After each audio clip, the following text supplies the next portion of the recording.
DeleteLawz, Chille, DeCastro announces new projects. Has he ditched the constitutional law scholar deadline again? The Cordova Doctrine strikes. Rogue Nation, and this is a public service found guilty of filming in a Social Security Administration building. Second case reaffirms previous ruling. Will they ever learn? The angry vet claims confrontation with police, then runs from police who were circling him. No police seen in chase. What's up with that? Plus, market dies as Hendry support cools at week's end. All this and more on this edition of Auditing Insanity.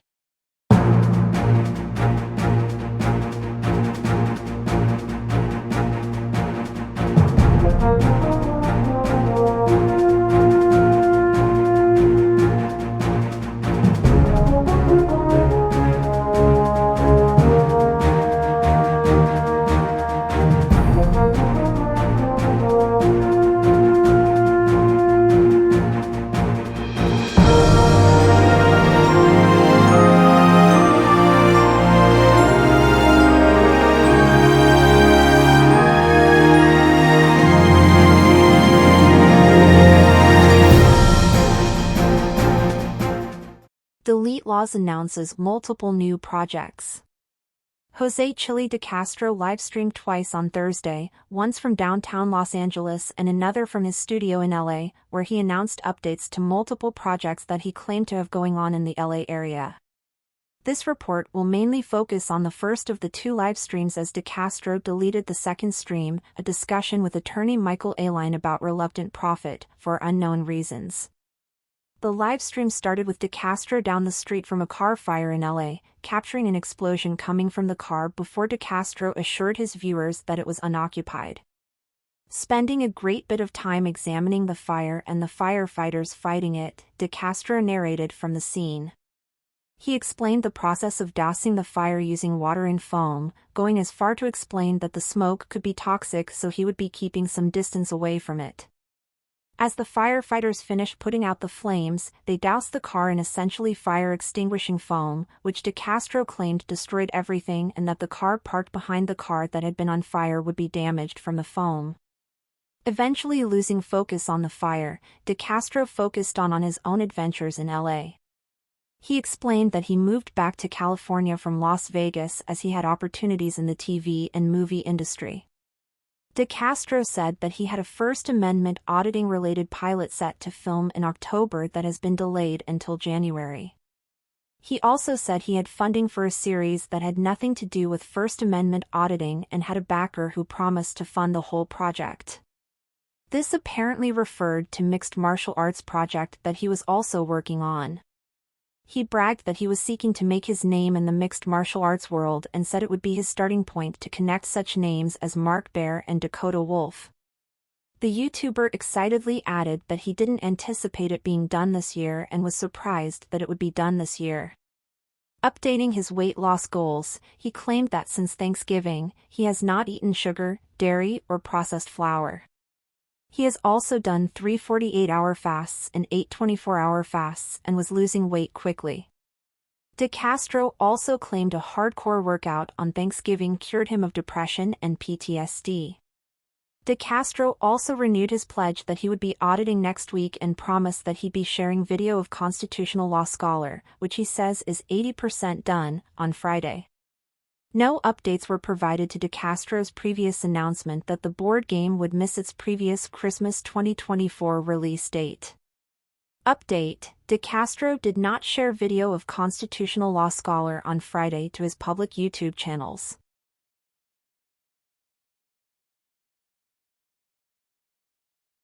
Hendry late in week collapse troubles market. The at one point almost unstoppable Craig Hendry string of wins came to an end on Friday, as a lack of communication from the Hendry camp and little promotion outside of the Hendry sphere brought the juggernaut of a campaign to an almost dead stop. Hendry's to support Craig's work fund took in $30 over Thursday and Friday to take second place for the two-day period. It was dwarfed by a single surprise anonymous donation to our ongoing expenses campaign that took Friday with a $1,000 donation. We've said it before and we'll say it again, a GoFundMe campaign is only worth the amount of promotion you put into it. Tomorrow we'll look at the campaigns we follow and provide reasoning behind why most of them are failing to bring in any donations in recent days. As far as our big donation is concerned, we were stunned and thankful to see it. It's been a difficult year, and the outpouring of goodwill from all of you has been staggering. We will be investing it right back into the channel. The goal is to renew our domain and hosting for the year early, then take advantage of year-end lifetime sales to get rid of some of our ongoing expenses. We're finally starting to make a little bit of money off of our YouTube channel that we can reinvest back into the channel, and slowly, but slowly we're growing our presence and our revenue. We still can't make it without you at this point. So again, we're forever in your debt for the help you bring to our and the truckload of animals' lives. We absolutely are blessed by your giving, so thank you so much. Again, our goal for next year is to get to the point where we can be self-sufficient and still bring you the news 5 to 7 days a week. While supplies last, you'll know we've reached the goal when the next ad starts to disappear. Journalism is not free. Both ReallyCoolSite.org's daily newspaper and our daily newscasts are funded by your continuing donations and what we make from our YouTube AdSense revenue each month. If you'd like to contribute to help us keep the lights on, eating, keeping the cats fed, and writing new stories to feature on both the newspaper and newscast each day, we do have a GoFundMe set up at the address on screen right now. If you can't afford to contribute, please watch the advertisements on our videos, like, share, subscribe, and comment. You can help by doing next to nothing, and we thank you in advance for pitching in.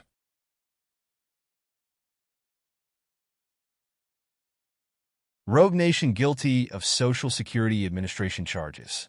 First Amendment auditors George Rogue Nation, Metz, and Joshua, this is a public service, Gray, were found guilty of ignoring official signage and filming in a restricted area of a Social Security building on Friday. Both men were sentenced to 6 months probation and a $3,000 fine for essentially multiple counts of filming in restricted areas of Social Security Administration buildings in 2002 and 2023 after ignoring signage and being told by guards they were in areas they could not record. The charges stem from incidents on November 16, 2022, and January 26 and January 30, 2023, with both men being charged on November 28, 2023.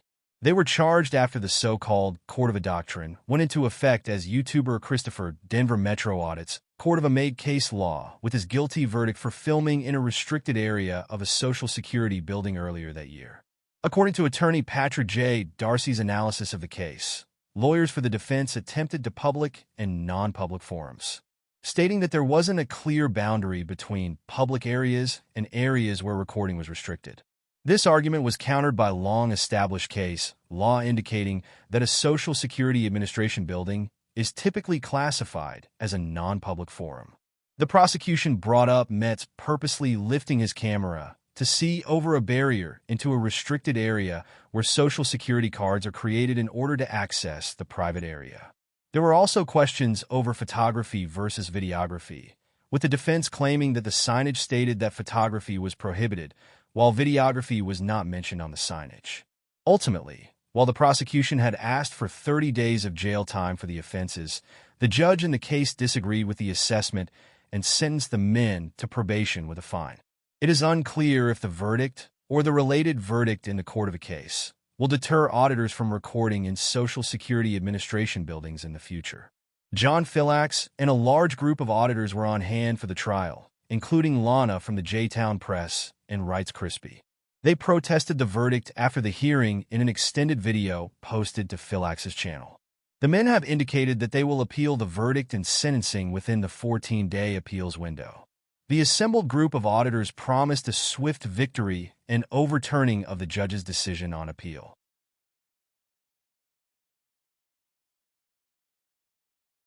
The angry vet runs from phantom police officers. Fans became concerned on Friday as Kevin, the angry vet, Soper live-streamed after what he described as a threatening police encounter in Lexington, Virginia, where Soper claimed he was thrown out of a police facility. Soper explained that he was in the facility talking to a police lieutenant about auditing when the conversation became heated. Soper admitted that he hurled profanities at the lieutenant before the officer asked him to leave the facility.